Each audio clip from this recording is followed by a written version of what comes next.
We're not taking questions on the floor anymore, and we're moving right into the next panel. So the next panelist would be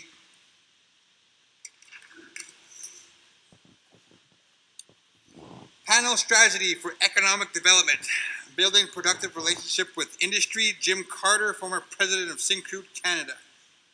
Strong Internal Governance, Strong Relationship with Industry, Miles Richardson. Structuring Economic Relationships Between First Nations and Proponents, Oliver McLaren. OKT. Fostering the Treaty Relationship, A Necessity for Economic Development, Guy Betoulier. Former MLA for Fort McMurray, former Alberta Minister of Environment, Alberta Aboriginal Relations, and of Municipal Affairs. So panelists, if I called your name, can you please make your way to the stage?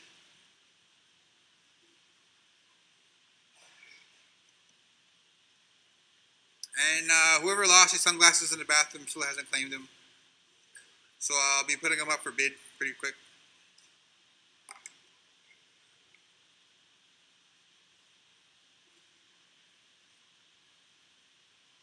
Good, you.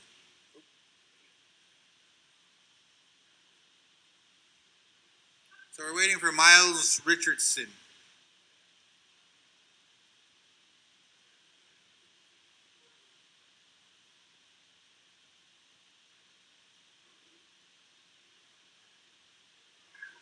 One of the cool things that one of my friends had said that, and I always like to resonate this, that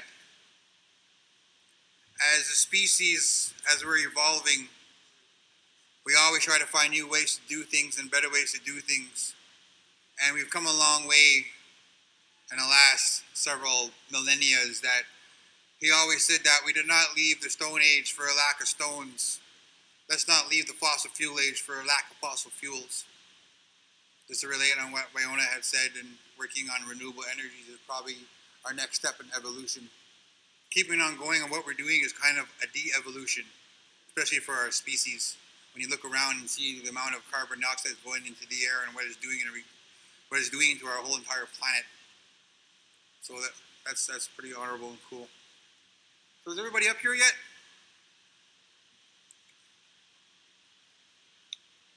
Jim's here, Guy is here, Miles, and Oliver took off.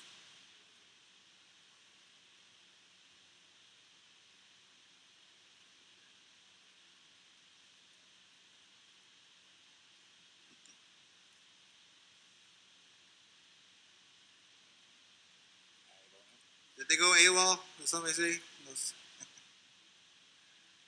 Miles Richardson, if you can hear me, can you make your way to the stage, please? We're trying to get a little bit of a rush on the panels because we've got people that want to see some of the other presentations. We've got planes to catch.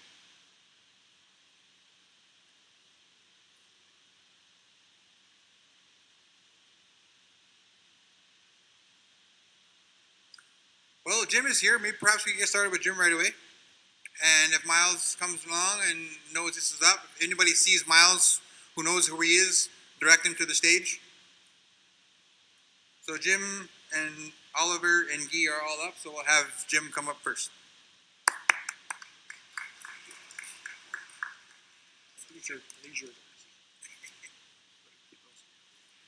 Well, thank you for that introduction and the opportunity to speak to you here today. I don't have a slide presentation. I thought I would really just tell the story about how at Syncrude over the years we developed relationships with the Aboriginal communities. And I must say that it's really good to be back in Fort McMurray. I lived here for 28 years and worked for Syncrude from 1979 to 2007. Spent the last 10 years as President and Chief Operating Officer. And over the years, got to know a lot of the Aboriginal people and just about all of the communities around here. And I think it would be worthwhile perhaps to reflect on some of the things that we did back in those very early days, because I do believe some of that might be applicable in today's environment as well. But we began, Syncrude has had an Aboriginal program now for over 40 years, since the construction of the plant began back in 1974. And after the plant went into construction, and I joined the company in 1979, we were starting up the facility and really just getting the operation underway. And where we'd employed a lot of Aboriginal people on the original construction, we hadn't really done that much in the way of employment on the operations side. And I was starting the overburden removal program. And I was asked as part of that to engage the Aboriginal people. And Syncrude, right from the very beginning, wanted to do that. And the reason is that here we were building this huge industrial complex very close to Fort Mackay and right here in the middle of this region. And we realized that if we didn't engage the people that were here first, that they would become strangers in their own backyard. And we didn't want that to happen. So that was one of the principles that we had right from the very beginning. And it was all about engaging people and having them feel the economic benefit that came from the oil sand development. So the original program that I became involved in was what we called the rotational program from Fort Chipewyan. And it was a fly-in, fly-out deal where employees from there would fly down, go to work on our equipment at Syncrude, and then they would fly home for their days off. And it started out with a small number of people, with 12 people, and all these things, usually the ones that are successful, in my experience anyway, start out with a small endeavor that turns into a success story.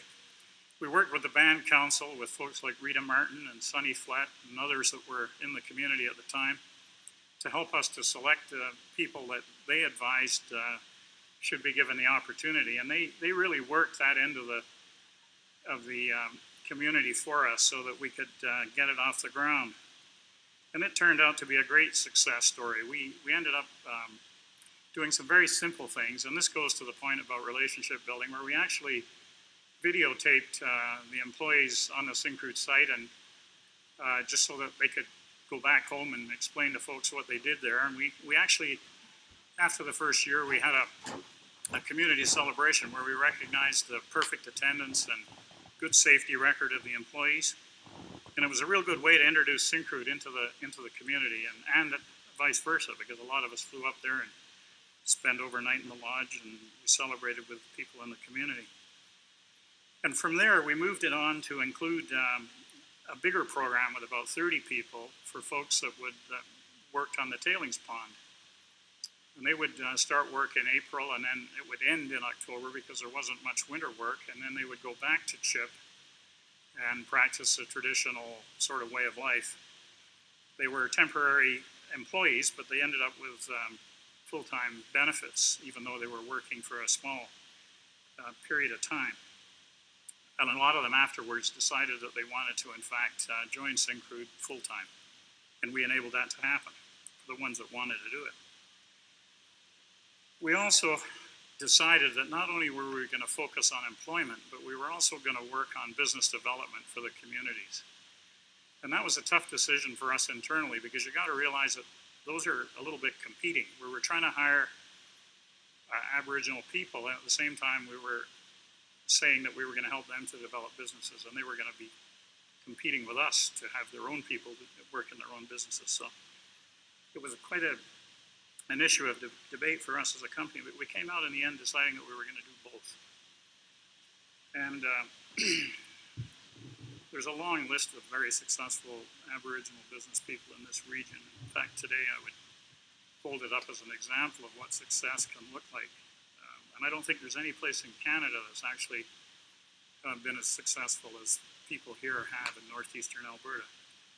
And I'm thinking of people like Dave Tuckero and Doug Delosky and Doreen Johnvier and a whole bunch of folks that we worked with right from the very beginning to help get into business. And if you fast forward to today, Syncrude today has about 9% of their workforce are Aboriginal people, so that's like 450 people that are employees, and they do business over $200 million a year. And in fact, Syncrude has surpassed $2 billion of business with Aboriginal firms since they began to keep records in 1992. The whole industry today, the oil sand industry, and by the way, we were part at Syncrude of encouraging other players coming into the region to get engaged as well with the Aboriginal people. And last year, Aboriginal firms did over $1.8 billion worth of business with the oil sand companies. So it's no small undertaking when you think of it in those terms. But part of it, there's more to it than that. There was a whole lot of relationship building that went on as part of this. And I'll just give you a few examples. When I was here, and our senior executives at Syncrude always got engaged in the community. I was on the Kiano Board of Governors for 6 years and 3 months. I think that was the maximum you could be on there for. And I shared a board seat with Jim Boucher when he was the chief of Fort Mackay. During the time that I was on the board, also Archie Cyprian from Fort Chip was on the board as well. So we got to know each other in different venues, and we were able to help each other to create the kinds of support systems that were needed in the communities. And so, for example, we were able to influence Kiano to help with delivering the proper programs in the communities that would help people to move forward. We also had a firm effort underway on things like land reclamation. And if you looked at Syncrude today, you would see a lot of reclaimed land out there. You'll see the Bison Ranch that we started in 1994. And originally we were going to do that with domestic cattle. That was our intent, to turn the land into something more productive than it was when we got there. But when we consulted with Fort Mackay, they suggested to us that why don't we look at bison ranching, because bison were indigenous to the area, but 200 years earlier. So we embarked on that, and it's turned out to be a great form of land reclamation. And today it's a sustainable business that both Mackay and Syncrude have benefited from. I think, though, it would be easy to just say that we did all of this and it worked out with a good result. And I would challenge it, by the way, that people that don't think it did, that this is a Canadian success story, what we've been able to do with the oil sands here and engaging people in the benefits that come with it. And it's only come about, though, because we have built relationships, and it hasn't always been easy to do. And we made a lot of mistakes along the way as a company. It wasn't all smooth sailing. We ended up with challenges that we had to encounter and overcome. And I was reflecting on that as I was driving up from Edmonton this morning to be here to speak this afternoon. And the very company that was the underpinning of this building that we're in now, back then, was a company called Venezuelan. And Venezuelan got started with Syncrude, working with a band in Fort Chip to help get a business started. But the way that happened is an interesting story, because we had started a company called 2000 Plus, a predecessor to Venezuelan. And we did that with the Cree band in Fort Chip. And we thought we were doing a really good thing there, that we'd really done a lot to help the community. But we were getting vibes back from the community that it wasn't really helping all that much. And some of you will remember Tony Mercury, who was the chief of Fort Chip at the time, or the Chippewan band at the time. God bless Tony, he's passed on since then. But Tony did a newspaper article in the Today paper. And it was very hurtful to Syncrude. It talked about the fact that the only thing Syncrude had done for his band members was equivalent to a pair of running socks and running shoes for each band member. So when we read about that in the paper, we were just kind of blown away. Like, how could that headline have gotten there? How could somebody actually believe that was true? And you got to realize that a big company is no different than anything else. It's all about people. So inside the company, we were kind of just like, what is this all about? Why would he make that statement? And there was a lot of hard feeling that got developed out of that, to the point where we had lots of people that said, to hell with it, let's not bother. Why are we trying to do anything if that's, the headline that we're going to get at the end of the day? So that went on for a couple of months, and then, we were all curious. We said, there's something here that we're not understanding. So we called Tony and asked him if he would come down and meet with us, and he agreed to do that. And we're sitting in the room and we're talking about this and asking him about why he felt that way and why he decided that he was going to make that announcement to the media. And he said, you don't understand that And of course, we told them that we'd start at 2,000 plus, and they had something like 90 people working on our site at the time. I mean, it was a big employer. And Tony said, you don't get it though. What's happened there is that the Cree band are getting all those jobs, and our folks in the chip band are not getting opportunities with 2,000 plus, because that's the Cree band that's done that. And sort of a light went on in our head and said, well, holy smokes, who would have thought that that would have been the case? You could say today, well, you must have been very naive, but you got to understand that we're all learning this stuff too. There's not a book on how to do this right. If there was, there'd be no problems anywhere associated with it. So we immediately began to realize that what we needed to do was to do something to work with the chip band. And that's when we decided to form Denezoline. And the initial activity was for Denezoline to actually handle all of our on-site waste, including scrap metal and everything else. And we had another company that was doing other work for us and on the site that was managing that. And we went to them and said, look, we want to take this work away from you, and we want to give it to the Fort Chip band. We want to enable them to start up the company and launch it and get it underway. And that particular company agreed to work with us. And you have to think that's tough to do when you're going and telling a company you're taking their work away, and they've got to help the new individuals to be successful. But they did that, and that was Denezoline. It got off the ground and it got launched. And it's very interesting. About 6 months ago, I'm actually on the board of Finning, the Caterpillar dealer these days. And I was doing a tour of the Albion Sands site, and as I was driving by these lugger bins that were there to handle the waste material, here it had Denezoline on the lugger bin, and it kind of gave me a pretty nice feeling actually to go by there and see that. And I often thought, what would have happened if we had at Syncrude just said, we're just so ticked off, we're not doing anything here now. We're just going to let it go, and we're not going to go back. And if we hadn't, I'm not sure what it would have happened. But I know one thing, that because we decided to get clarity and understanding on the other side of the table, and we were able to sort of turn the other cheek, so to speak, we were able to reach an understanding of what was wrong, and we were able to move forward and develop an answer that helped to serve everybody. So I think, some of the things that get in the way of that success is that we kind of get polarized, and people say things and the headlines read certain things, and perhaps even the people that said those headlines didn't intend them to be that way.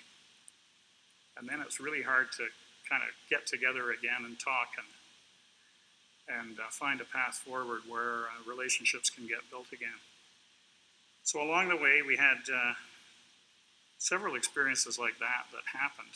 And, after about 30 years of doing it, we really felt that we were being very successful at Syncrude, and I think that was underlined by the fact that we had many people come and visit us from as far away as Australia to come and ask us, how we had done what we'd done, and what could they do to sort of help solve their problems. And the first question I always used to ask them was, well, do you believe in doing this?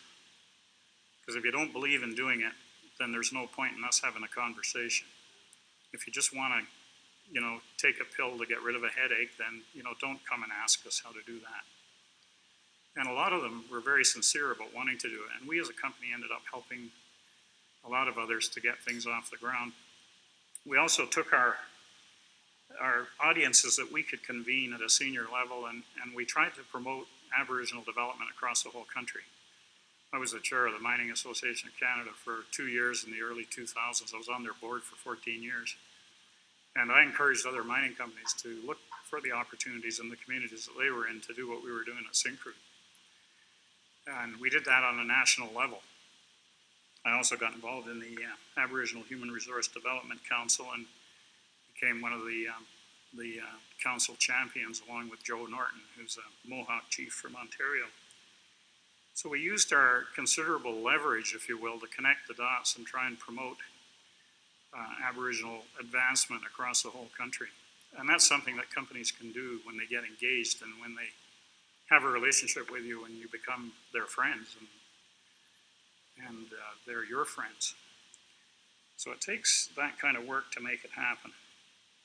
And things like developing the National Aboriginal Business Association, we helped to get that off the ground in the early 90s, and that was another opportunity to kind of let Aboriginal businesses get together and really develop and enable them to move forward.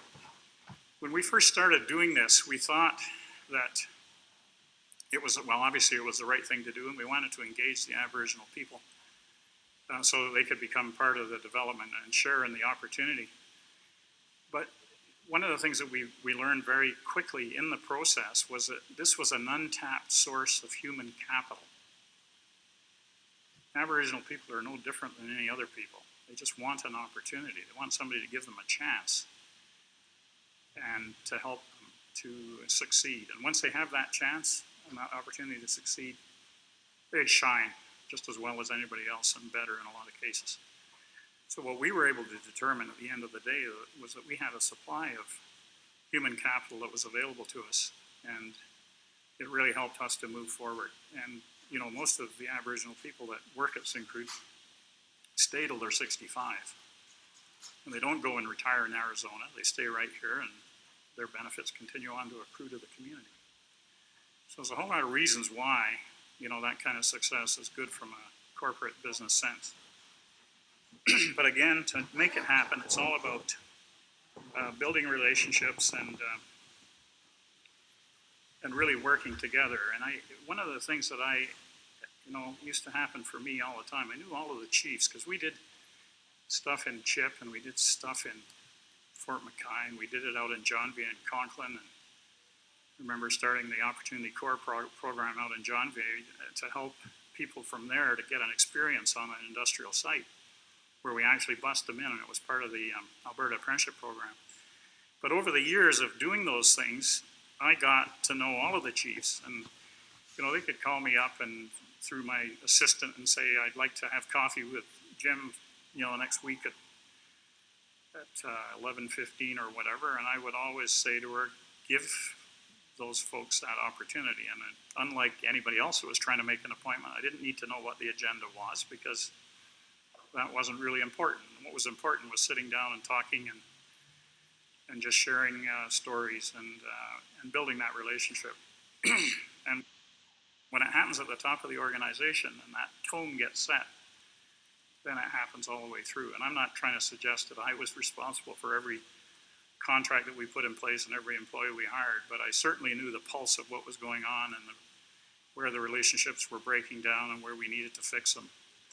And the people that worked for me got behind that as well. So what I would leave you with, and I think I've gone over my 20 minutes, is that this is a tremendous region that we live in. I would defend the oil sands as being a tremendous Canadian success story. People south of the border haven't done a darn thing with their oil shale in Colorado and Utah. We've turned this dirt in the ground to an economic engine that provides opportunities.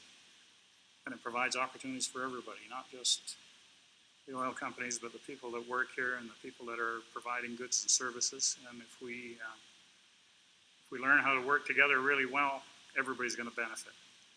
But it's going to take that effort on relationship building. So I'll leave you with that thought and turn it over to the next speaker.